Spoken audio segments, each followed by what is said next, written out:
네, 우리가 이 기독교라고 하는 보통 종교라고 했을 때 유대의 갈릴리 나사렛이라는 아주 작은 마을에서 시작된 이 기독교가 정말 기독교다운 기독교가 되고 세계화되는 세계적인 종교가 되는 데 있어서 가장 어떤 핵심적인 그런 역할을 한 인물이 있는데 그 사람이 바로 사도 바울이라는 그런 사람입니다. 원래 이 바울은 이름이 예수님을 만나기 전에 사울이었는데 유대인이었어요. 그리고 그는 유대의 12지파가 있는 베냐민 지파, 이스라엘의 첫 번째 왕인 베냐민 지파의 왕손입니다. 그리고 이 사람은 가말리엘이라고 하는 그런 문화에 가서, 오늘날은 이제 각 나라마다 지역마다 대학들이 있는데 그때는 대학이 있는 게 아니라 어떤 유명한 이제 스승 밑에 가서 사사를 받는 그런 시대였어요. 이 사도 바울은 나중에 바울이 된 사울은 가말리엘이라는 유명한 그런 스승 밑에 가서 공부를 한, 오늘날 우리나라로 하면 서울대나 미국으로 하면 하버드 같은 그런 데를 이제 나온 사람입니다.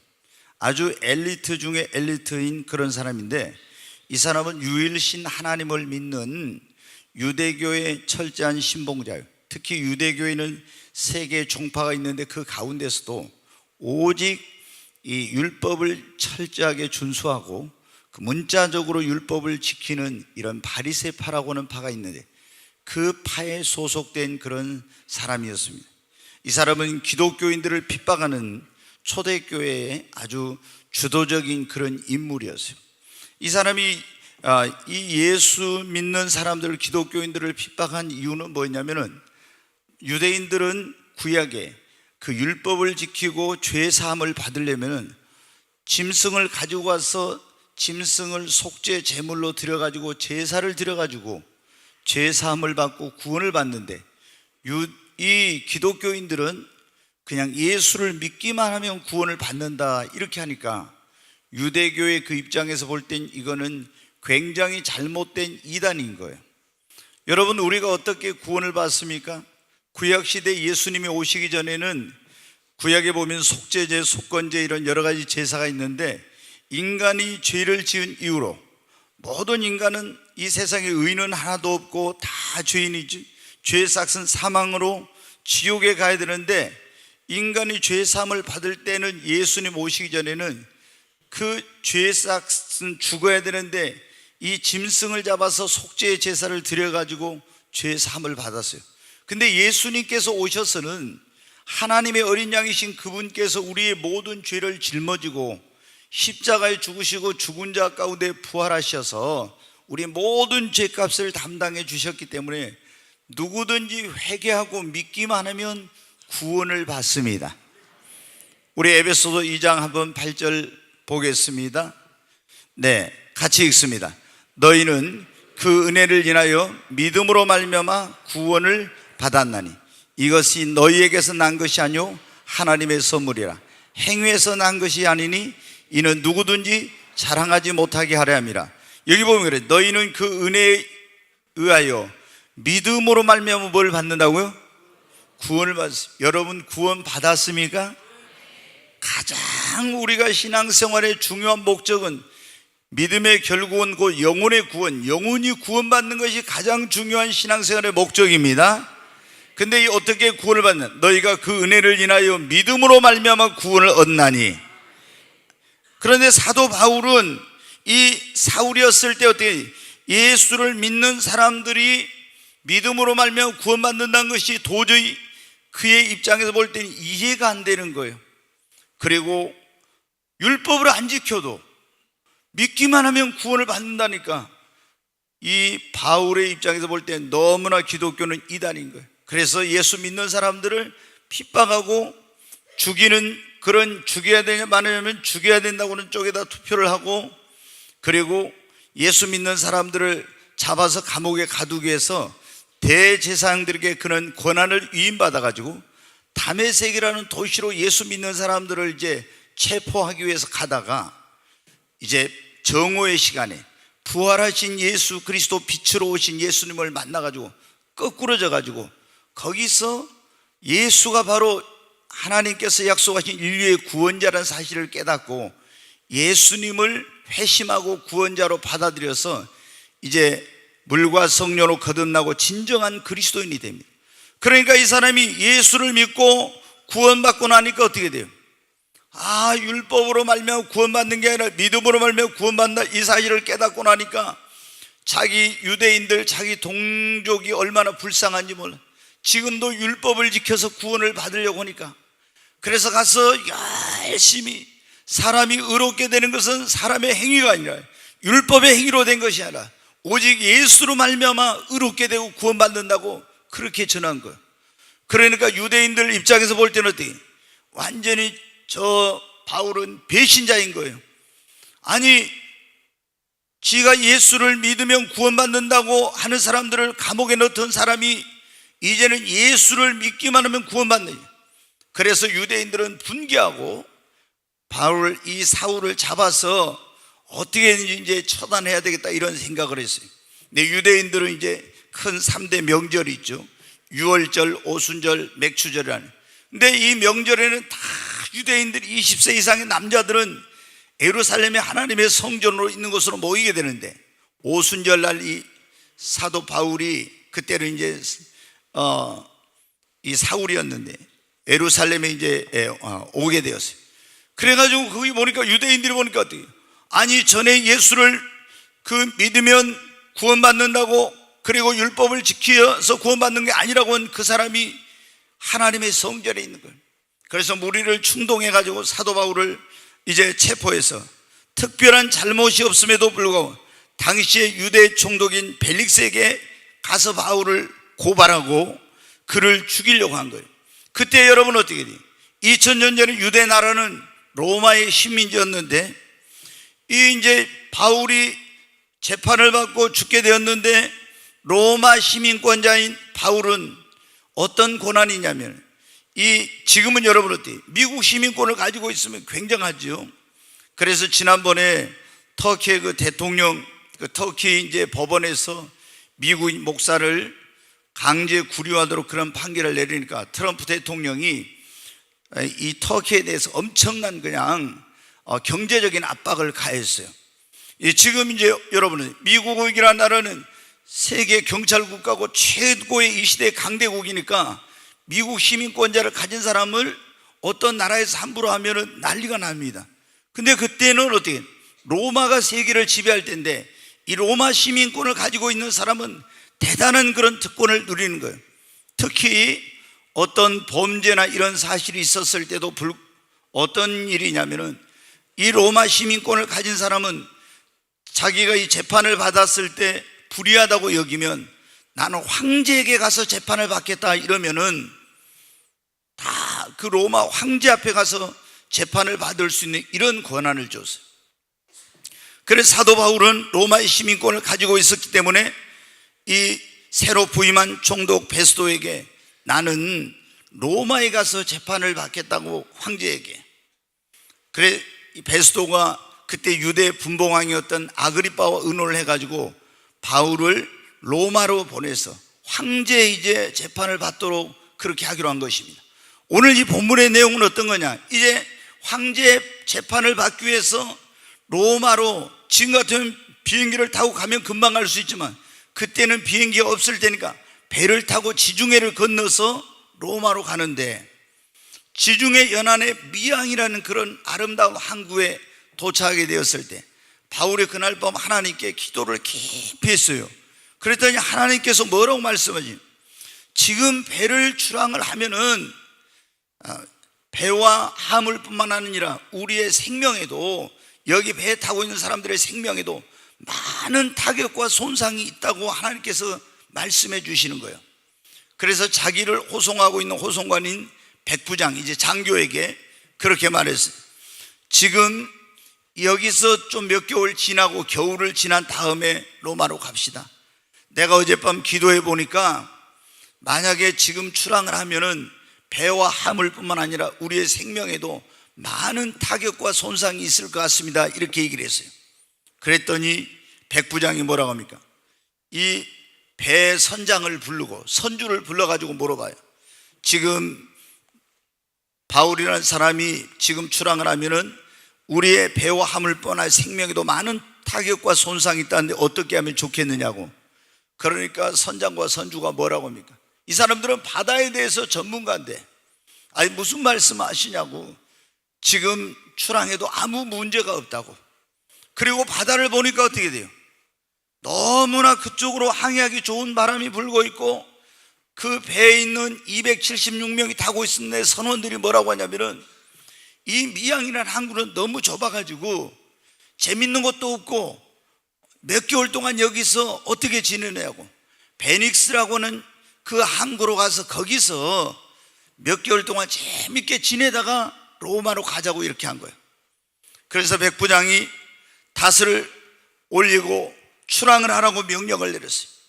아주 잔잔한 바람이 로마로 가는 쪽으로 쫙 불어주니까 너무 이 사람들이 기분이 좋아하고 출항을 했는데 출항한 지 얼마 안 돼가지고 어때? 그 섬 가운데 바다에서 유라굴로라는 엄청난 광풍이 일어난 거예요, 갑자기. 그리고 이 광풍이 얼마나 큰 광풍인지 이게 뭐 키를 가지고 돛을 어떻게 해서 배를 이 방향을 잡아가지고 갈 수가 없는 거예요. 돛을 내리고 그리고 어때? 배가 침몰할까봐 배 안에 있는 모든 화물들을 다 바다에 던지고 기구를 바다에 던지고 배가 또 깨지지 않도록 가해를 줄로 닷을 이렇게 감고 이렇게 하면서 어떻게 돼? 열 나흘 동안 모든 구원의 여망을 상실한 가운데 해와 달과 별을 보지 못한 가운데서 바다에서 14일 동안을 표류하면서 죽을 고생을 했다고 하는 내용이 오늘 여기에 나와 있어요. 그때 이제 14일째 되는 날 사도 바울이 배 안에 있는 275명의 사람들에게 말합니다. 여러분이요, 21절에 그 말이에요. 여러 사람이 오래 먹지 못하였으므로 바울이 가운데 서서 말하되 여러분이요 내 말을 듣고 글에 대해서 떠나지 아니하여 이 타격과 손상을 면하였더라면 좋을 뻔하였느니라. 여러분, 우리가 살고 있는 이 세상을 많은 사람들이 바다와 같다고 그렇게 말합니다. 그래서 잔잔하던 바다의 유라굴로 같은 광풍이 몰아치듯이 우리 인생에 가는 길에도 언제 이 유라굴로와 같은 광풍이 몰아칠지 알지 못하는 것입니다. 내 사업에, 내 가정에, 그리고 내 인생에 언제 이런 크나큰 타격과 손상을 가져다 줄 그런 유라굴로 같은 어려움을 만날지 알 수 없습니다. 그러므로 우리는 늘 인생의 항해길에 유라굴로를 만나지 않도록 여러분 조심해야 합니다. 오늘 본문의 말씀에 보면 백부장은 만약에 바울의 말만 들었으면은 이 엄청난 타격과 손상을 면할 수 있었는데도 불구하고 그 하나님의 종의 말을 듣지 않음으로 말미암아 엄청난 배와 화물의 그런 손해뿐만 아니라 생명에도 타격과 손상을 입는 그리고 이런 고통을 겪게 되는 안타까운 내용이 나오고 있습니다. 오늘날도 이 땅에 살아가는 수많은 인생들이 인생의 유라굴로를 피할 수 있음에도 불구하고 무리한 인생의 항해를 하다가 얼마나 큰 고통과 어려움에 직면하고 있는지 모릅니다.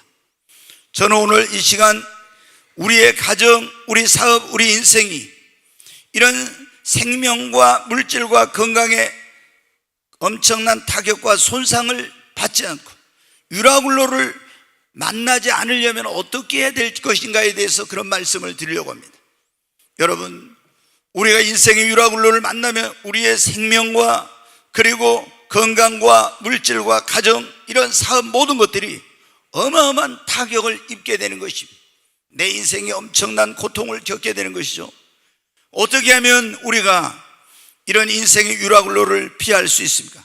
무엇을 하든지 사람의 말만 듣고 환경만 보지 말고, 환경만 보고 하지 말고 반드시 기도하고 하나님의 뜻을 분별해서 여러분 해야 합니다.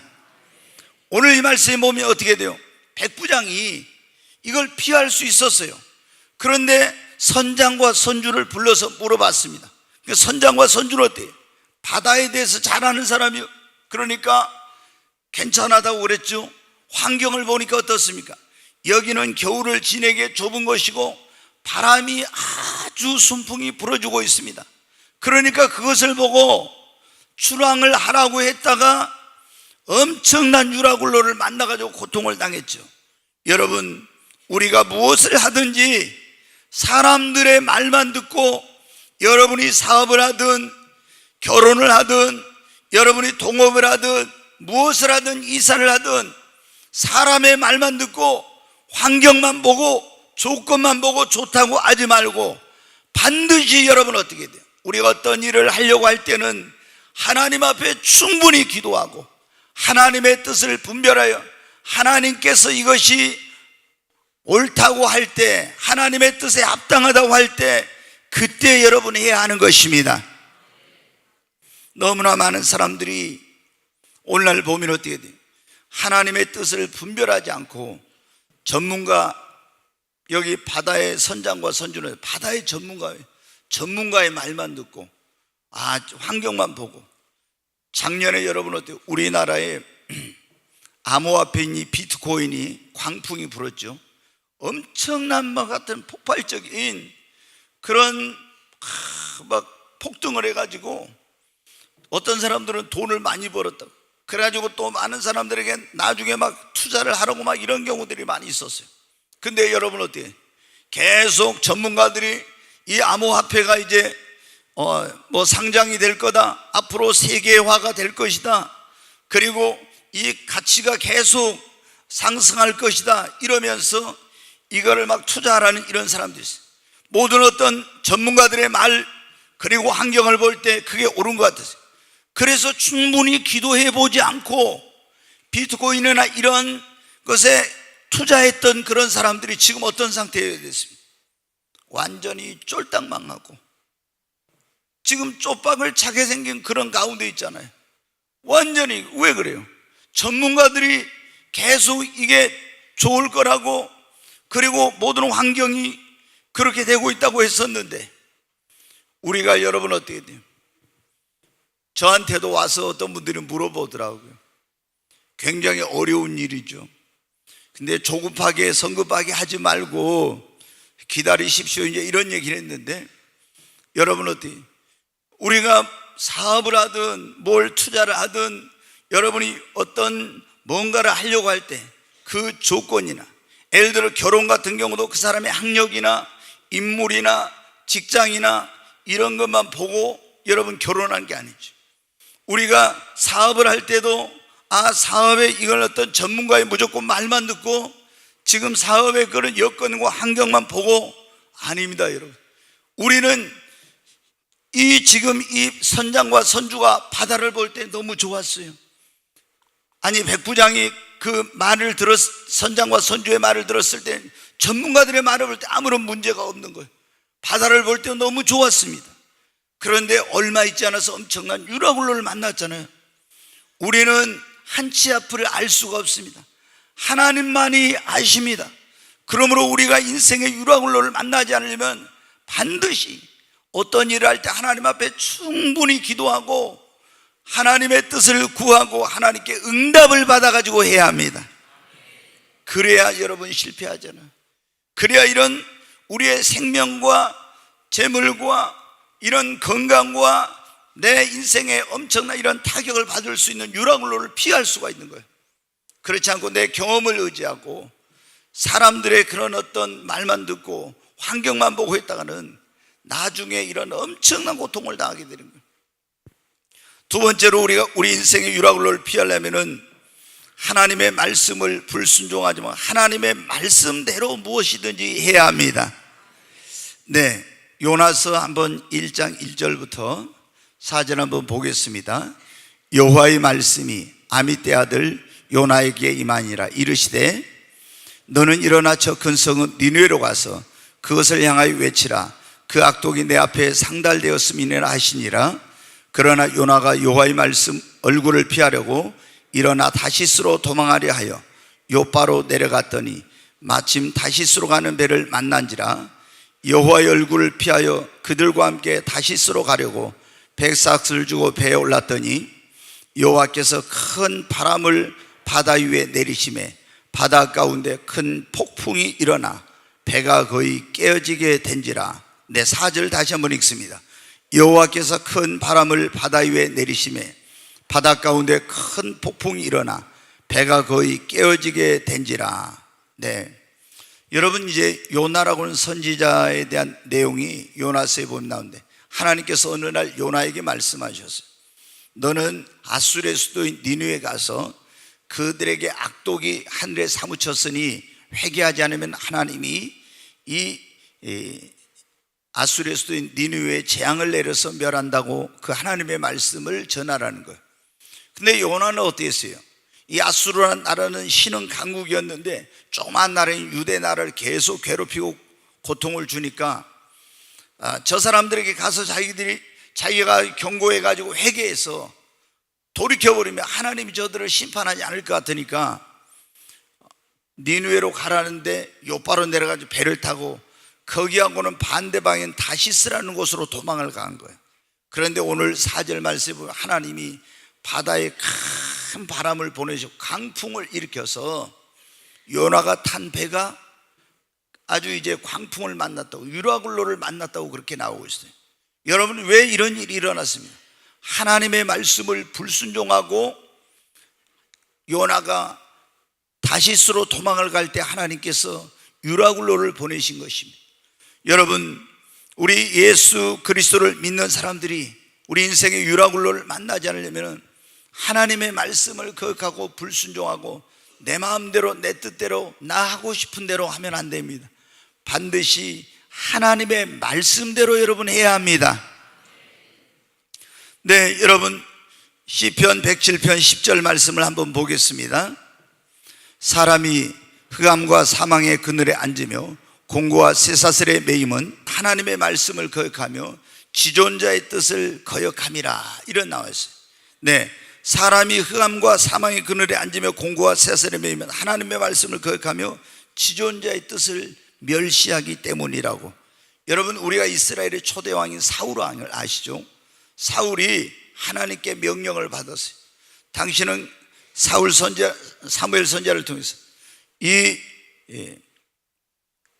아말렉 족속을 가서 다 사람을 멸하고 그리고 짐승을 완전히 멸하라고 하는, 그런데 하나님의 말씀을 인간적인 생각으로 거역했습니다. 양과 소와 이런 것 가운데 살찐 것을 하나님께 예배를 드린 데 사용한다고 살려가지고 왔어요. 그리고 아가광, 이 아말렉의 아가광을 살려가지고 왔어요. 그래서 이제 사무엘 선지자가 이 양의 소리, 소의 소리는 무슨 소리입니까? 하나님께 예배를 드리기 위해서 내가 가지고 왔다고.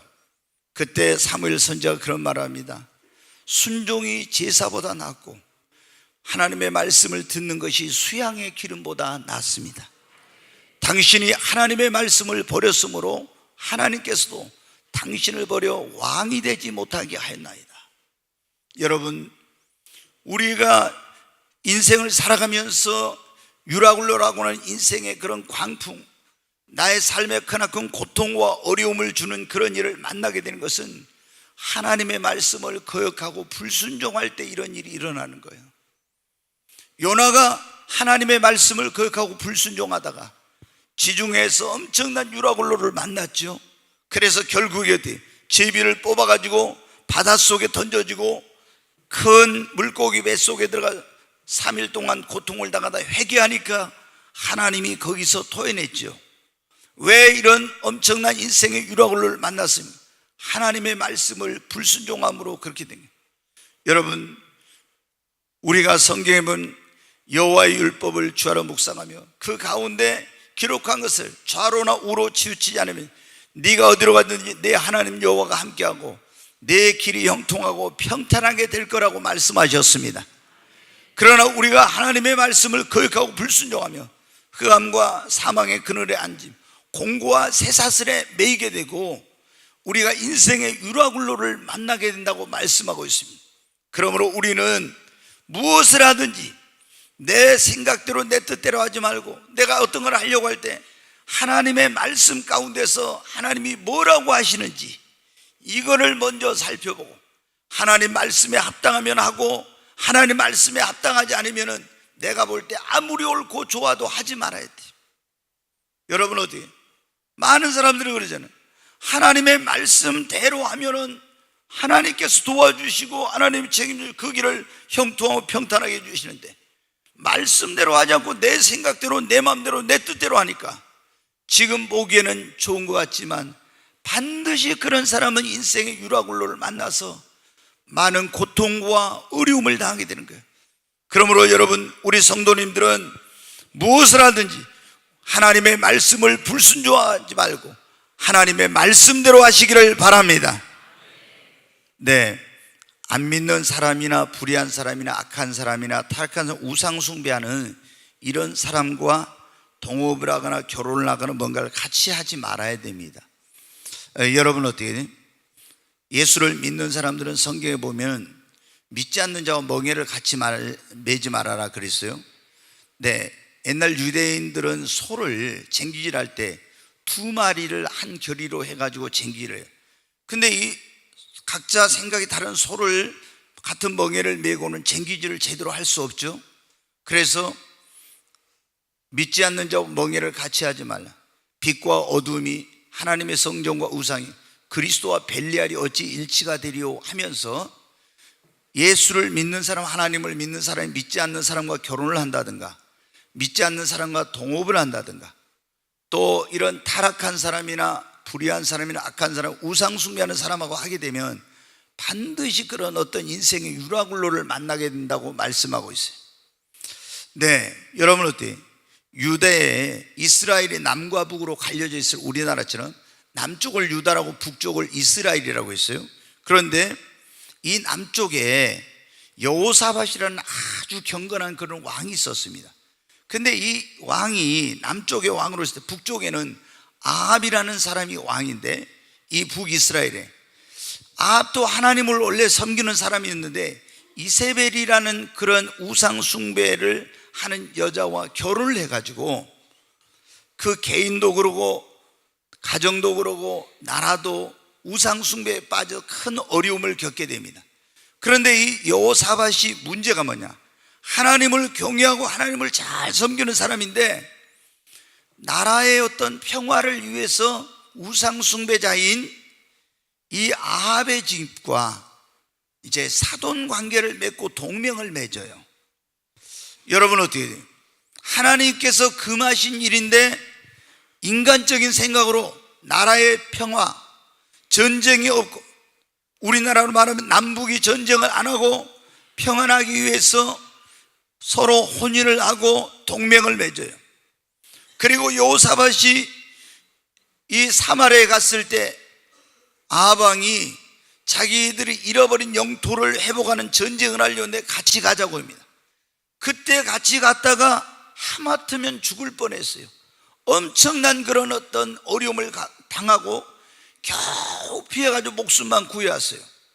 그런데 또 이제 이 아합의 집이 그 며느리가 자기 아들 여호람의 며느리로 아합의 딸 아달랴를 데려왔는데, 여호사밧이 죽고 난 다음에는요, 이 아달랴라는 여자가 그 남편이 죽고 나자 그 집안의 씨를 말리려고 다 사람을 죽이는 엄청난 이런 일이 일어났었어요. 근데 여러분 어떻게, 이 여호사밧이 아합의 집과 혼인도 맺고 동맹도 맺었다 했잖아요. 이걸 하나님께서 이런 일을 하면 안 되는데, 그래가지고 오빌이라고 하는 곳에 금의 산지가 있어요. 거기에 배를 지어가지고 같이 그 배를 보내서 거기서 금을 가져오기로 했는데 어떤 일이 생겼냐? 자, 열왕기상 22장 48절 한번 보겠습니다. 네, 같이 읽습니다. 여호사밧이 다시세 선박을 제조하고 오빌로 금을 구하려 보내려 하였더니 그 배가 에시온게벨에서 파산하였으므로 가지 못하게 되매. 여기 보면 그랬잖아요. 여호사밧이 이 아합의 집과 함께 다시세에서 선박을 제조해 가지고 오빌로 금을 구하러 보냈어요. 그런데 지중해에서 그 배가 에시온게벨이라는 곳에서 큰 유라굴로를 만나 가지고 그 배가 파선해서 가지 못하게 되었다 그랬죠. 여러분 어때요? 이건 우리가 예를 들어서 사업을 하는데 예수 믿는 사람이 예수 안 믿는 사람하고, 이제 우리 하나님을 믿는 사람, 우상 숭배하는 사람하고 아니면 불의하고 타락한 사람하고 뭔가 같이 해. 사업을 한다든가 아니면 결혼을 한다든가 이렇게 하면 어떻게 돼요? 그 인생의 배가 파산하고 그 사업이 깨지고 절대로 성공하지 못하게 돼. 뭐를 만나서? 유라굴로를 만나게 된다고 하는 그런 말씀입니다.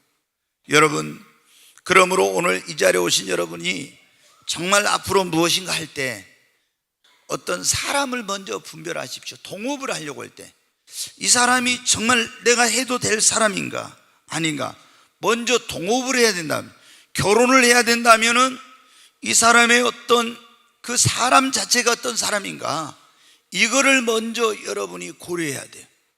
그래서 그런 걸 고려하지 않고 그냥 다른 것만 보고, 이 사람이 우상숭배하고 불의하고 타락한 사람인데도 불구하고 그런 거 따지지 않고 했다가는 여러분이 절대 성공하지 못하고 행복한 가정을 이루지 못하고 반드시 엄청난 타격과 손상을 입게 된다고 하는 것입니다. 그러니까 여호사밧은 어떻게, 개인적으로 굉장히 경건한 사람입니다. 하나님을 잘 믿는 사람이에요. 그런데 이 사람이 어떻게 돼요? 우상 숭배하는 사람을 같이 동업을 하고 동맹을 맺고 혼인을 맺으니까 이것 때문에 엄청난 인생의 유라굴로, 가정의 유라굴로, 국가적인 유라굴로를 만나서 엄청난 고통을 당하게 된 거예요. 자, 또 한 가지 말씀을 드리겠습니다. 우리가 인생의 유라굴로를 만나지 않으려면은 거기 21절 말씀, 오늘 읽었던 말씀 21절 말씀을 한 번 더 같이 읽겠습니다. 여러 사람이 오래 먹지 못하였음에 바울이 가운데 서서 말하되, 여러분이요 내 말을 듣고 글에 대해서 떠나지 아니하여 이 타격과 손상을 면하였더라면 좋을 뻔하였느니라. 아멘. 여기 보면 뭐라고 했냐면, 바울이 내 말을 듣고, 여러분이 내 말을 듣고 글에 대해서 떠나지 아니하였으면 이 타격과 손상을 면하였으면 좋을 뻔했다. 여기 보면 지금 어떻게 됩니까? 백부장이, 거기 한번 보십시오. 자, 9절부터 11절까지 한번, 9절부터 11절까지 다시 한번 읽습니다. 여러 날이 걸려 금식하는 절기가 이미 지났으므로 항해하기가 위태한지라 바울이 그들을 권하여 말하되, 여러분이여 내가 보니 이번 항해가 하물과 배만 아니니라 우리의 생명에도 타격과 많은 손해를 끼치리다 하되, 백부장이 선장과 선주의 말을 바울의 말보다 더 믿더라. 네, 여러분 어때요? 지금 성령의 음성을 듣고 영분별의 은사를 가진 하나님의 종의 말을 들어야 되는데 그걸 듣지 않고, 백부장이 바울의 말을 듣지 않고 누구의 말? 선장과 선주의 말을 들은 거예요. 여러분이 내 말을 듣고 글에 대해서 떠나지 않았으면 이 타격과 손상을 면하였을 것인데 그랬죠. 바울의 말을 안 들은 것이, 하나님의 성령의 음성을 듣고 하나님의 뜻을 분별할 줄 아는 종의 그 권면을 듣지 않는 것이 결국에 어떻게 돼요? 이 엄청난 타격과 손상과 이 고통과 어려움을 당하게 된 것입니다. 여러분, 저는 이제 목회하면서 98년 7월 24일 전까지는 제가 평범한 목사였어요. 열심히 연구하고 책 읽고 공부하고 정말 열심히 했어요. 근데 98년 이제 제가 하나님을 만나고 성령을 체험하고 나서는 조금 평범하지 못하게 됐어요. 그 전에는 뭐 하나님의 음성을 들었다면 그런 직통계시, 성경이 완성된 무슨 그런 신비주의 같은 얘기를 하냐, 이런 사람이었습니다.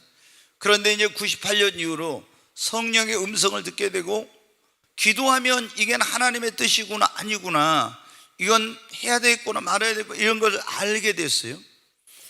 그런데 이제 어떤 경우에 저한테 사람들이 와서 물어봐요. 목사님, 제가 이번 이 결혼을 누구를 좋아하는데 하면 될까요? 안 될까요? 그래서 제가 그런 적도 있어요. 정말 성령께서 하락한 대로 하겠어요? 자매님? 내가 이렇게 물어봤어요. 그랬더니 목사님, 성령께서 하라는 대로 하겠다고 그래. 그럼 너는 결혼하면 일주일 안에 후회할 것이다. 성령이 그래도 결혼을 하더라고요. 그러면 어떻게 될까요? 인생의 유라굴로를 만나고 엄청난 타격과 손상과 어려움을, 많은 분들이, 어떤 분들은 제가 보면 그럽니다. 어떤 분들은 저한테 와서 제가 귀찮을 정도로 사소한 것까지 와서 저한테 물어보면서 하나님의 뜻을 알고 싶어요. 목사님 기도해 주세요 이렇게.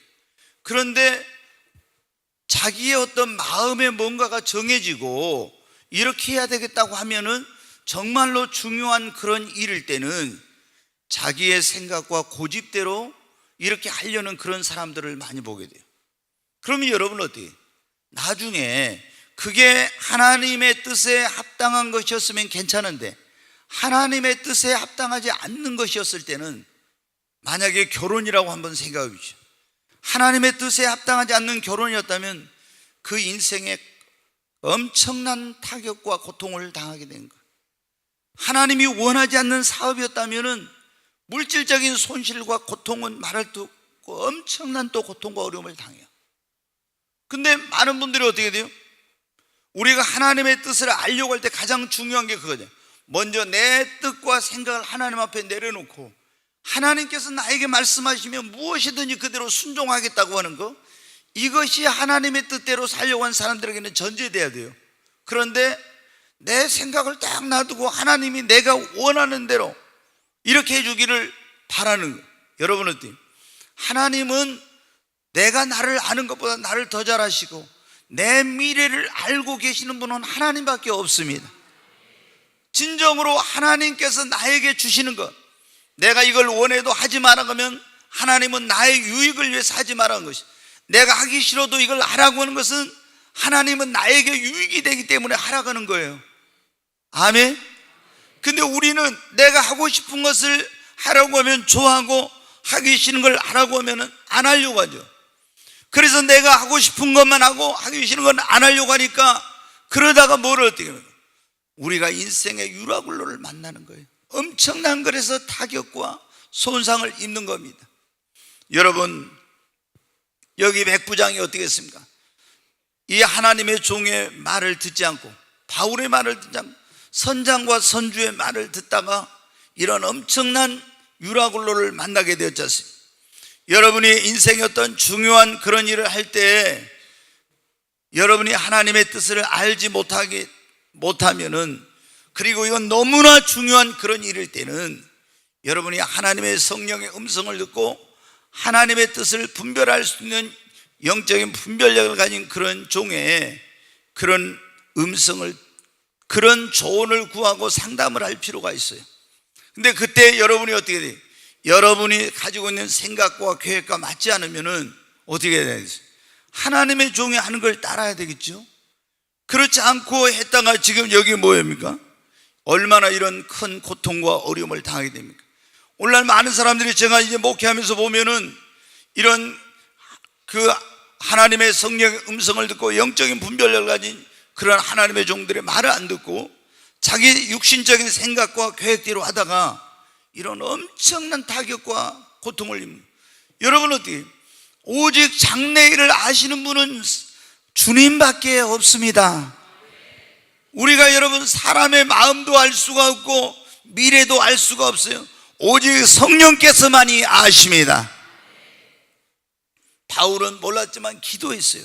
기도하니까 어떻게, 하나님의 성령께서 뭐예요? 지금 이번에 항의하면 우리의 배와 하물반의 생명에도 많은 타격과 손상이 있으리라 그랬잖아요. 지금 출항을 하면 안 된다 그랬잖아요. 근데 그 말을 안 듣고 하니까 어떻게 돼요?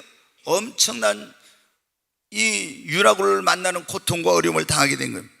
자, 이제 한 가지만 얼른 말씀을 드리고 마치겠습니다. 우리 인생의 유라굴로를 만나지 않으면, 첫째는 무엇을 하든지 사람의 말만 듣고 환경만 보고 하지 말고 반드시 기도하고 하나님의 뜻을 분별해서 해야 됩니다. 두 번째는 하나님의 말씀을 불순종하지 말고 하나님의 말씀대로 하고, 세 번째는 안 믿는 사람, 불의한 사람, 악한 사람, 우상숭배 타락한 사람, 이런 뜻이 안 맞는 사람과 함께 동업을 하거나 결혼을 하거나 이런 걸 하지 말아야 된다는 거예요. 네 번째는 성령의 음성을 듣고 영분별의 은사를 가진 하나님의 종의 말을 기울여야 된다. 이제 한 가지만 더 말씀을 드리는, 마귀가 틈을 타지 않도록 늘 깨어서 기도하고 마귀에게 틈탈 기회를 주지 말아야 합니다. 여러분, 우리가 성경에 보면 욥이라는 사람이 나와요. 욥의 그 가정, 욥의 인생에 엄청난 유라굴로를 만났어요. 사업이 다 망했습니다. 자녀가 다 죽었습니다. 육신이 병들었습니다. 사랑하는 아내가 집을 나갔습니다. 말로 할 수 없는 고통과 어려움을 당했어요. 인생의 유라굴로 물질과 생명과 이런 재산에 엄청난 타격과 손상을 입었어요. 근데 그거 뭐 때문이냐? 마귀가 틈을 타서 그런 거예요. 오늘 또 여러분 어떻게 마귀는 우는 사자처럼 두루 삼킬 자를 찾고 있습니다. 우리의 가정을 노리고 있고 나를 노리고 있고 많은 사람들에게 지금 해를 끼치려고 마귀가 노리고 있어요. 그래서 성경은 뭐래요? 너희가 마귀로 틈탈 기회를 주지 말아라. 마귀에게 틈탈 기회를 주서는 안 돼요. 그러려면 어떻게 깨어서 여러분 기도해야 됩니다. 기도하지 않고 영적으로 잠자고 있을 때 마귀가 틈을 타는 거예요. 제사를 지내거나 우상 숭배하면 귀신, 이 악한 원수 마귀가 틈타고 싸우고 화해하지 않을 때 에베소 4장에 보면 그러잖아요. 화를 내도 분을 내도 해가 지도록 분을 품지 말고 마귀로 틈탈 기회를 주지 말아라. 분을 내고 분을 안 품고 말도 안 하고 있으면 그 집안에 마귀가 틈을 타는 거예요. 빨리 화해해야 돼요. 부부싸움에도. 저도 그래서 항상 제가 먼저 집니다. 저도 우리 집에. 왜? 나는 이거 보면 어떻게, 그리고 기도가 막히지 않게 하라 했죠. 부부싸움 하고 있으면 딱 둘이 말 안 하고 있으면 기도하려면 기도가 됩니까? 기도가 안 돼, 이거. 그래서 하여튼 어떻게 해서든지 가서 제가 어떻게 풀어요, 막. 예. 왜? 근데 나는 보니까 어떤 분들은 부부싸움 하고 와서도 기도 잘하는 분들 보면 굉장히 신기하더라고요. 싸움하고 나서 화해 안 하고 나서 어떻게 저렇게 기도를 잘하나? 나는 도저히 그게 안 돼요. 근데 어떤 분들 기도를 너무 잘하더라고. 근데 여러분 어때요? 이게 화를 내도 분을 내도 해가 지도록 분을 품지 말아 했잖아요. 마귀가 틈을 탄다고. 또 가증한 것을 집안으로 가져오거나 우리가 우상의 재물을 먹거나 심신이 허약해졌거나 또 악한 영들이 있는 곳에 이렇게 내가 그걸 이길 수 있는 영역과 힘이 없는 데 가게 되면 악한 것들이 틈을 탑니다. 늘 가장 중요한 것 가운데 하나는 뭐냐면 원수 마귀로 틈타지 못하도록 깨어서 방패 기도를 해야 합니다. 아멘. 하나님, 오늘도 우리 가정, 사업, 자녀들 이곳에 악한 것이 틈타지 못하게 하여 주시옵소서. 주님의 보혈로 덮어주시고 천군 천사를 보내 지켜주시옵소서. 이렇게 방패 기도를 해야 돼요. 왜? 이 악한 원수 마귀가 틈타면요 다 문제를 가져와. 유라굴을 만나 엄청난 고통을 당해. 오늘 지금 유대에서 로마로 가던 그 바울이 탄 배가 지중해에서 유라굴로를 만났는데 우리도 인생을 지금 세상이라는 바다에서 항해하고 있는 것 같아요. 근데 우리 인생이 이런 유라굴로를 만나면은 얼마나 고통스러운지 모릅니다. 여러분, 우리가 인생의 유라굴로를 만나지 않으려면 반드시 사람의 말만 듣고 환경만 보지 말고 꼭 기도하고 하나님의 뜻을 분별해서 하십시오. 그리고 절대로 내 마음대로 내 뜻대로 내 생각대로 하지 말고 하나님 말씀대로 해야 됩니다. 그리고 안 믿는 사람이나 불의한 사람, 악한 사람, 또 우상숭배 타락한 이런 사람들과 막 같이 사업한다든가 동업한다든가 뭐 결혼한다 이런 게 하면은 절대 행복하지 못해. 유라굴로를 만나. 그리고 성공하지 못합니다. 또 성령의 음성을 듣고 영분별 은사를 가진 그런 하나님의 종이 전하는 그렇게 하는 말에 귀를 정말 기울여야 됩니다. 저도 지난 주간이 너무 힘들었어요. 그래 이제 젊은 집사님이 주님 앞에 나라에 가고 해가지고 제가 슬픔의 영이 제 마음에 임하고 몸도 마음도 제가 너무 힘들었어요. 그래 어제는 이제 여러 가지 일도 많았지만 어제는 너무 힘들어가지고 제가 사실 오늘 새벽까지 온몸이 다 아파가지고 끙끙거리면서 굉장히 힘들었어요. 오늘 무슨 말씀을 전해야 될지 밤새 제가 불을 켜놓고 하나님 앞에 끙끙거리면서 있었는데 하나님이 이제 이 말씀을 주시더라고요. 인생의 유라굴로를 만나지 않으려면 그런 말씀을 새벽에 한 5시쯤 되니까 오늘 이 말씀을 주셨어요. 그래서 우리 성도들이 지금 어떤 선택이나 결정이나 뭔가를 해야 될 때 이건 중요한 지금 어떤 상황 가운데 있는데 이런 거를 지금 하나님의 뜻을 잘 분별하고 말씀대로 또 이런 거 해야 될 사람인가 안 해야 될서 이런 걸 잘 분별하고 성령의 그 음성을 하나님의 종의 음성을 듣고 해야 되고 또 이 마귀로 틈타지 못하게 해야 되는데 이런 걸 지금 잘하고 있지 못한, 그래서 이런 위험 속에 있는 사람들이 있지 않나, 제가 그런 생각을 했어요. 왜냐하면 항상 성령께서 주시는 말씀은 현재성을 가져요. 누군가가 지금 굉장히 이런 중요한 시점에 와 있기 때문에 하나님께서 저에게 이 말씀을 오늘 전하라고 주신 거예요. 여러분, 지금 바울이 백부장에게 했던 것 같이 오늘 이 강단에 선포된 그 말씀을 여러분이 그렇게 들으시기를 바랍니다.